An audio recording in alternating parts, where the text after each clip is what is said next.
কিন্তু আজকের মতন খুশির ঈদ হয়তো এই মারা এর আগে পাইনি। আমরা তাতে খুব সন্তুষ্ট। ঈদের দিন আপনারা আইগেছো পেটের সন্তানের জোরে ভালোই খাওয়া পড়া। আগে হয়তো ঈদ হয়ে গেছে, আমরা একটা নতুন বস্ত্রও পাইনি, তো এখন এ দেখো পাইছি, আবার খাসি দই গোস্ত। অন্য সময় এরাম হয়নি মধুগো, এরাম ঈদ হইনি, এরাম খাওয়া হয়তো খাই। ছেলেও নেই, 3টে মেয়ে আছে, বিয়ে হয়ে গিয়েছে, 5 চাচা মারা গিয়েছে। যেজন ভালোই লাগছে আসছেন, আপনারা খাদ্য দিচ্ছেন। আমার পেটে ছেলে নেই বা বাদ 2টো মেয়ে, পরের বাড়ি দিয়ে আমার স্বামী মারা গিয়েছে, আমি এই জায়গায় আছি, এখানে ভালোই আছি।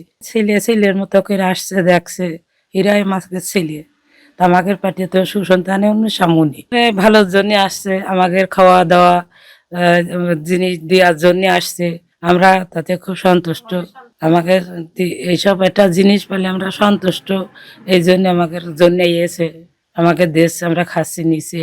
দেশের মানুষকে প্রতিদিন সুরক্ষিত রাখার প্রত্যয় নিয়ে সেফটি কেবলস সহ এলো সেফ সিলিং ফ্যান। ঈদের দিনে খুশির দিন, আমি প্রথমে সবাইকে জানি ঈদ মুবারক।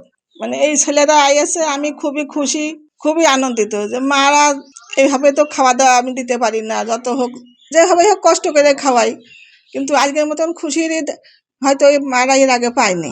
ঈদের একটা দিন আমরা সবাই আমাদের পরিবারের সাথে ঈদ উদযাপন করি, কিন্তু আজকে আমরা যেখানে এসেছি এটা একটা বৃদ্ধাশ্রম। এখানে বৃদ্ধাদের হয়তো পরিবার আছে, কিন্তু পরিবার থাকা সত্ত্বেও কিন্তু তারা এখানে আছে কেন? তাদের পরিবারের সাথে তাদের কোনো সংযুক্ত নাই। তাদের এই ঈদটা কিন্তু তারা তাদের মতো করে একাকী ঈদ উদযাপন করতে হয়।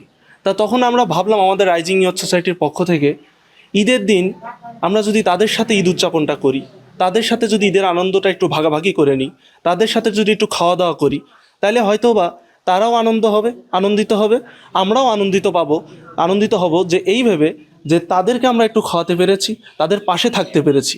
এই বৃদ্ধাশ্রমে এসে আসলে এই মায়েদের দিকে তাকিয়ে আমাদের খুবই ভালো লাগছে। আমরা নিজে হাতে তাদেরকে খাইয়েছি, এবং কি আগামীতে রমজান মাসেও যদি আল্লাহ রহমত থাকে, ইনশাল্লাহ 1 মাস ব্যাপী এনাদের ইফতারির ব্যবস্থাটাও আমরা করার চেষ্টা করব।